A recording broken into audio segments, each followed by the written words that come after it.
Orasyon para sa namamagang tuhod.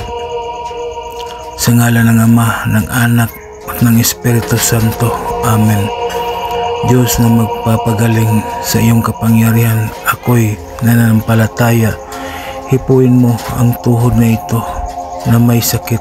Sa bawat himaymay ng laman at ugat, ipatigil mo ang kirot, alisin mo ang pamamaga at ibalik ang lakas.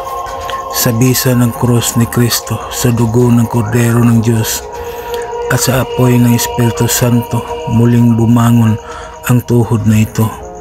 Lahat ng sakit ay maglalaho, lahat ng paninigas ay mawawala. Jesus, manggagamot ng katawan at kaluluwa. Ako'y iyong alipin, sa iyo ako umaasa. Gamitin mo ang iyong banal na kamay upang ako'y hilumin.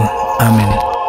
Bigkasin ang mga orasyon na sumusunod ng 3 beses at iihip mo sa iyong tuhod para gumaling. Ulitin ito araw-araw hanggang sa maghilom ang pamamaga.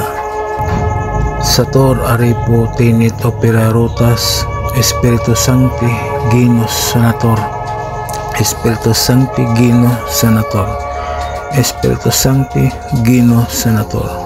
Amen. Maraming salamat sa mga tao na naniniwala at tumangkilik sa aking mga binahaging kaalaman.